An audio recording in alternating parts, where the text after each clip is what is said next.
Hey everybody, welcome to another episode of Beer Frame. We're going to be talking a little bit more about the Open Championships and trying to figure out just exactly what in the hell they could possibly do to make the tournament any worse this year. We're going to be doing it with a Green Apple Angry Orchard. Yes, I know beer snobs, it's a cider, but this is cookout time of the year. This is the time of the year where the grills are going to start getting fired up, and this is the perfect kind of a beer to pair with the cookouts because it's something that you can drink several of without feeling full because you got all that great food coming off the grill. You want to have plenty of room for that. But this is very crisp, it's very clean, and it's got that, specifically with the green apple, it's got that really tart note that kind of wakens up your taste buds. And so this is absolutely a great, this is a spring beer. This is a perfect spring cookout beer.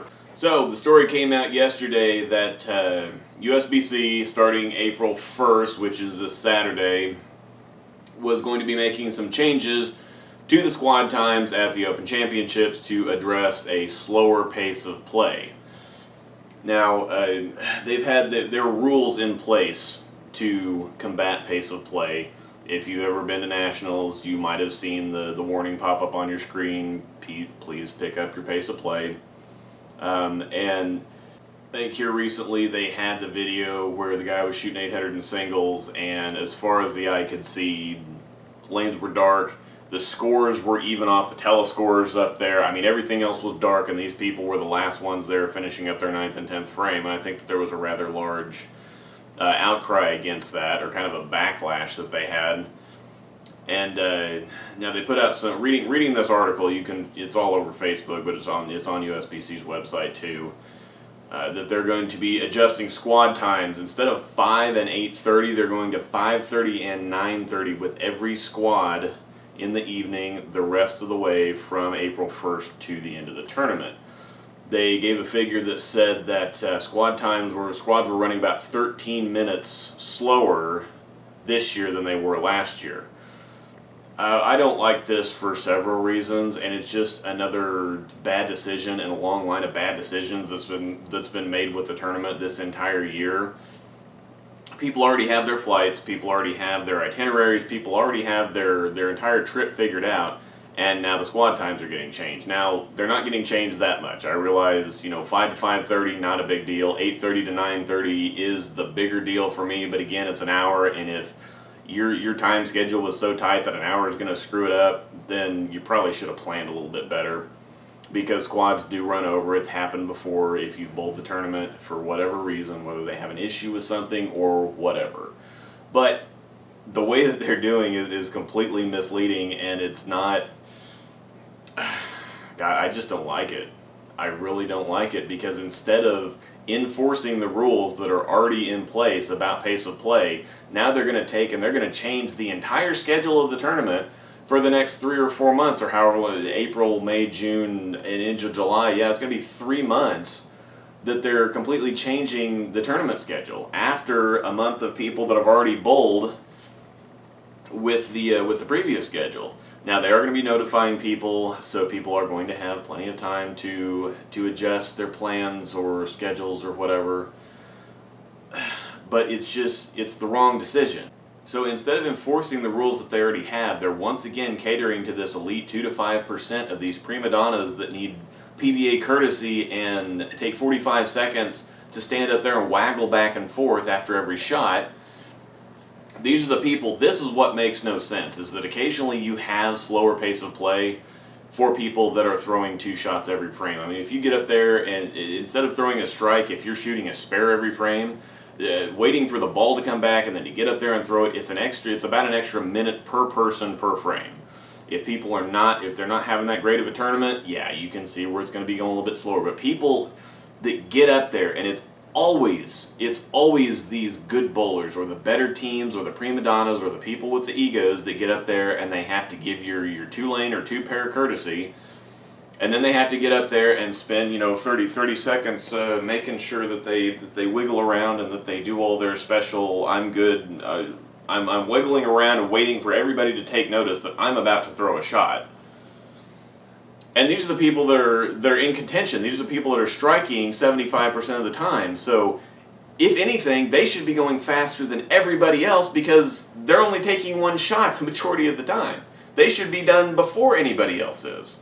You know, and I think I figured out why I decided to do a beer theme with this thing is because I knew I was going to need 1 or 7 to get through most of these topics because stuff like this just pisses me off. Like I said, instead of they already have rules. Instead of enforcing the rule, and the thing that really gets me is the smoke and mirrors about, well, squad times are going about an average of 13 minutes slower this year over last year. It doesn't mean that everybody is going slower. That's really misleading. They're basically trying to insinuate or say that, well, overall everybody's bowling slower. No, not everybody is bowling slower. Because just like a traffic jam, all it takes is that one team or that one pair, and your squad is going to be delayed. They might start running the lanes. They might start running the lane machine while the last pair or two is finishing up. But all it takes is one slow team, and the entire squad behind them is delayed because they are not going to start the next squad until that one team is, until that pair is done. They're going to start everybody at the same time. So despite them saying that squads are running an average of 13 minutes longer this year than they were last year, everyone that's ever bowled a tournament ever knows that it's not the entire squad that's running late. Whenever you get to a city or a state tournament or even a nationals tournament and you're waiting for something to happen, it's always 1 or 2 pairs. Or one, it's always 1 or 2 pairs or just even one team or one set of double singles or whatever that slows the entire squad down. Everybody else is done bowling and they're off the lanes. They said that the time allotment that they have is 3 hours and 20 minutes to bowl team and 3 hours and 40 minutes to bowl singles and doubles. That's more than enough time. That is absolutely more than enough time. 3 hours is plenty unless you are just absolutely screwing around and wasting time. That's more than enough time to get your bowling done, to get your stuff packed up, and to get off the lanes. If you're the type of person that needs 2-lane courtesy or that needs, and I understand that people that go to these tournaments and that they're used to the PBA courtesy, which is basically 2 or 3 lanes depending on how you look at it. That's another topic for another video. But when you get used to that courtesy, it's just something that you kind of fall into. I think that some of them probably don't do it intentionally. It's just kind of what they're used to and what they're comfortable with. But if you need more than 1-lane courtesy, before I even get into that, people should not be jumping and hopping around and slapping stuff off the line. I understand that stuff like that can be distracting, and even if you're not worried about it's a mental thing. It's something that startles you. It doesn't mean that you're in imminent danger or whatever else. It's just you see something out of the corner of your eye and it startles you long enough to throw off your concentration and could possibly produce a bad shot. I understand that.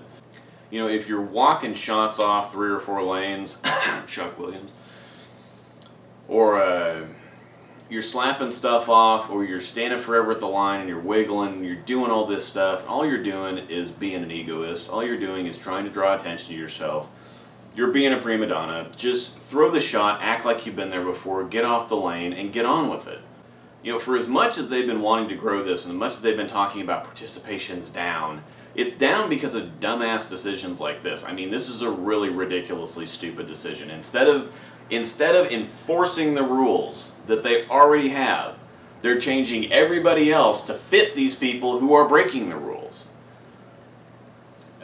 Entries for next year have to be dropping like flies already. I mean, I don't understand how they think that anything that they're doing is going to increase entries or it's going to grow the tournament. Basically what they're doing is they're trying to run a USBC PBA tournament. That's exactly what they're trying to do. And I talked a little bit about this in my last video about this. If you have 1.7 million, or that's what it was at last count, 1.7 million members, and you've got about 50,000 of which bowl the tournament, that's kind of a small percentage to begin with. But if you're talking about, we used to have 17,000 teams. Now this year it's like 10,000.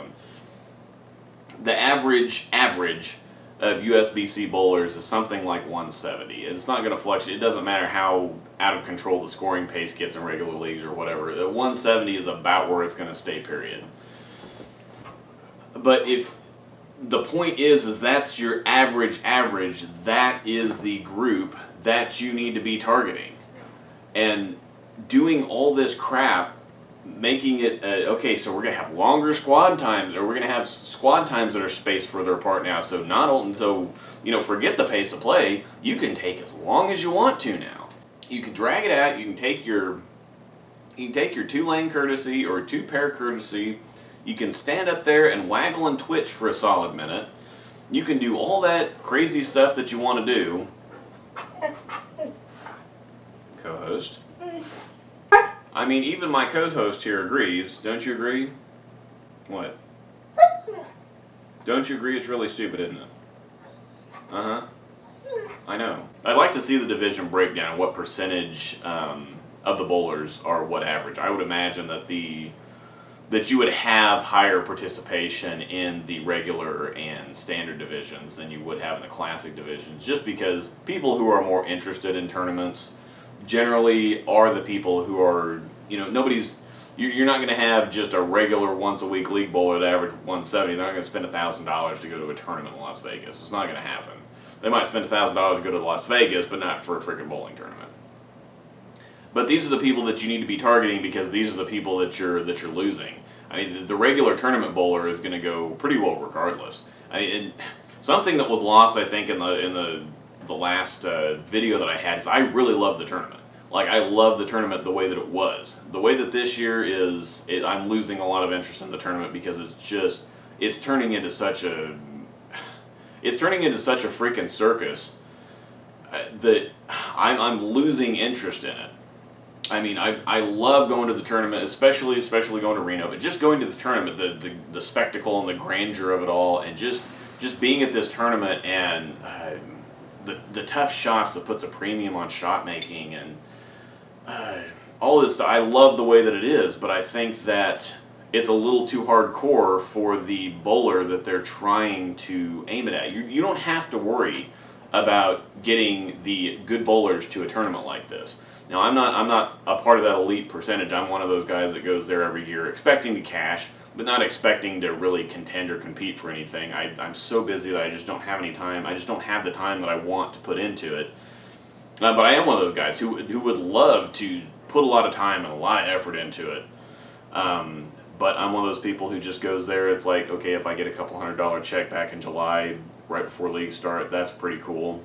And otherwise, I just like to go to the tournament. I enjoy the tournament the way that it is, but it does need some changes if they want to grow the tournament and if they want to make it bigger and better, because the people that they need to target are not those elite 2 to 5%, because they're going to be, they have all the incentive in the world to come to the tournament because they make a crap load of money at it. They need to figure out how to make the tournament more fun, to get these lower averages involved, and to support and grow the tournament. All the decisions that they made this year are not cutting it. It's not cutting it, and all they're doing is pissing a bunch of people off. I know, it's awful, isn't it? Alright, that's about where I'm going to shut it off. It's so intensely frustrating to have decisions like this. They've had several articles and have addressed several things already this year, and the tournament's barely been running for, 3 weeks? Maybe 4 weeks by now? And they've already had this many problems, they're already making this many adjustments. The decisions that they made for this year before it ever started were not good. The decisions that they made since the tournament's been running are even worse.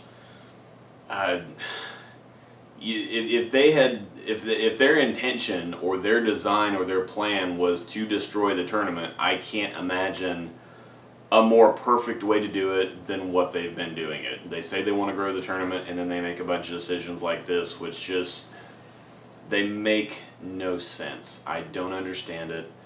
And if they keep making decisions like this, then I can't imagine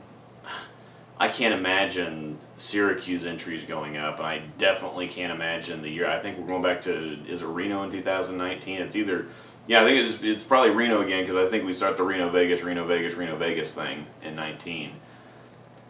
So I definitely can't imagine entries increasing for next year or the year after that, especially if they don't make some major changes and make them now. They need to release the lane pattern. Don't care about it, but they need to release it anyway. They need to get the live streams back going. You can't have it be kind of this nameless, secretive thing that's happening somewhere. How do you expect to grow a tournament when... How do you expect to grow a tournament when you're trying to keep it a secret? How do you do that? I mean, isn't this marketing 101? Don't you see all these teams on this? You know, people will pay millions of dollars for a 30-second Super Bowl spot because it grows their brand, and they're trying to grow this tournament, and they're trying to keep it as much of a secret as possible. Like, how stupid is that? Does that make any sense? How do you grow? This is marketing 101. How do you grow interest in something that you're trying to keep a secret? It doesn't make any sense. God, I hope to God that they figure something out. Because I really do love this tournament. I love this tournament. And they're frickin' destroying it. Come on. Alright, that's all I got for this one. Thanks for watching. We'll see you on the next one.